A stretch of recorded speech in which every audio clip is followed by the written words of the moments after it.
El Imperio Romano, conocido por todos por su augusto poder e influencia en la cultura actual, es considerado por muchos como la civilización más importante de la historia de la humanidad. Y es que de hecho, más allá del patrimonio cultural más evidente que podemos encontrar en magnas obras como el Coliseo, el mayor legado de Roma lo encontramos en cuestiones como el propio lenguaje que hablamos o nuestro modus vivendi, pues las lenguas romances, como el castellano o el francés, al fin y al cabo son poco más que una versión evolucionada del latín, y buena parte de la gastronomía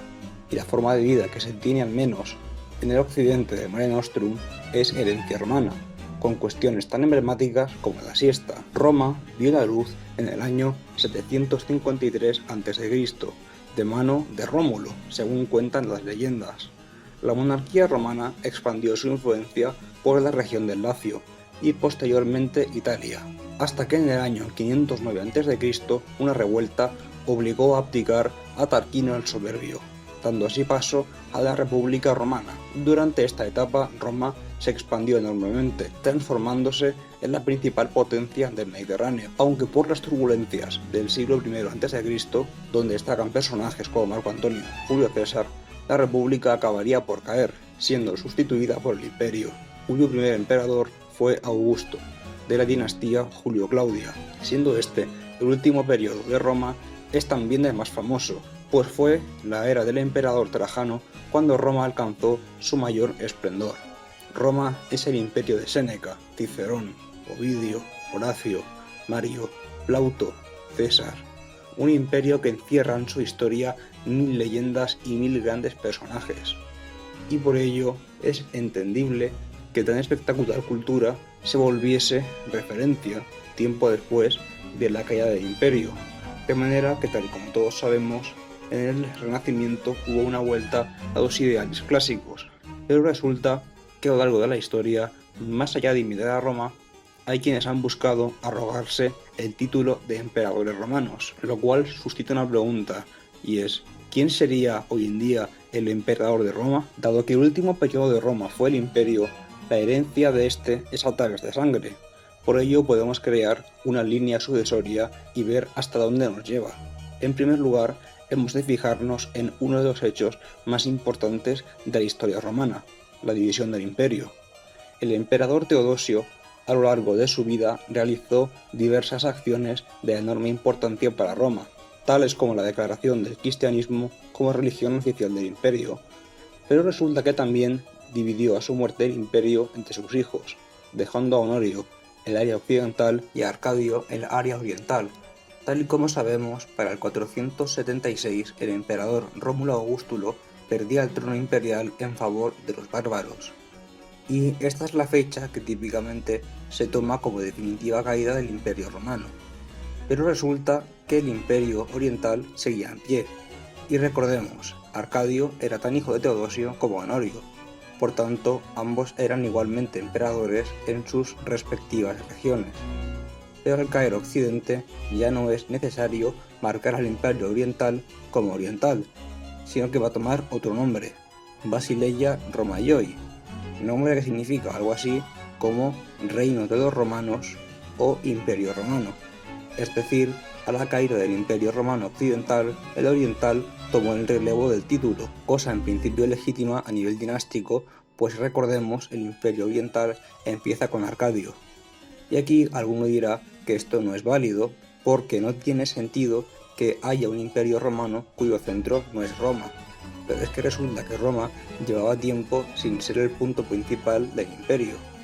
Y es que ciudades del Mediterráneo oriental como Nicea o la propia Constantinopla eran mucho más ricas y además habían sido capital romana. De manera que en realidad el centro del Imperio Romano se lo llevó Arcadio, aunque parezca no tener sentido que Roma no fuese la parte principal del Imperio Romano.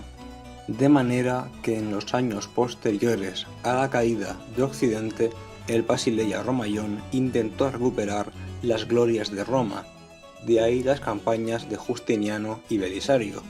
aunque éstas no lograron restaurar plenamente el imperio. Los años pasaron y este imperio no tuvo competencia en cuanto al mantenimiento del título, pero en el siglo IX finalmente esto cambió,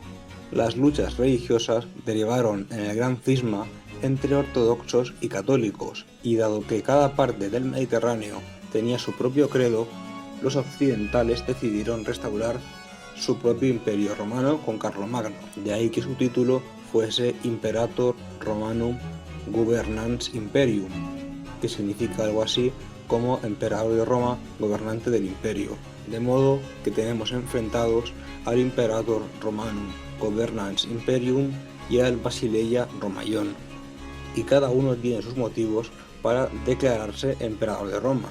En el caso de los occidentales, la gloria de Carlomagno, el factor geográfico y además el beneplácito del Papa, aunque a mi juicio tenía mucho más derecho al título la emperatriz bizantina de aquel entonces, pues ella era heredera legítima de la línea de Arcadio, mientras que Carlomagno, por muy buen comandante que fuese, se había sacado el título básicamente de la manga. Los años pasaron y Constantinopla fue eventualmente tomada por el sultán Mehmed II de la casa Osmanlu, poniendo así fin al Imperio Romano de Oriente. Pero resulta que aquí hay algo que no muchos saben, y es que, aunque el Basileus Constantinos XI murió defendiendo los muros de Constantinopla, su heredero, Andrés, sobrevivió, y este, para poder vivir en paz, decidió vender el título, y se lo vendió a no otro que Fernando II de Aragón, de la Casa de Trastámara, cuya hija era Juana la Loca, y a su vez el hijo de esta, Carlos V, su hijo Felipe II, luego Felipe III, Felipe IV, Carlos II, y aquí sucede la Guerra de Sucesión Española, con la que se abren dos líneas principales, la borbónica con Felipe VI y la Habsburgo, con el actual archiduque de Austria, Carlos, quien además sería heredero al Sacro Imperio Romano Germánico, con lo que por derecho de herencia, a través de la compra del título, o Felipe VI o Carlos son los actuales emperadores de Roma, aunque surge otro debate, y es que resulta que una tal Sofía, que era de la familia del Basileus Constantino XI, se casó con Iván III, el gran príncipe de Moscovia,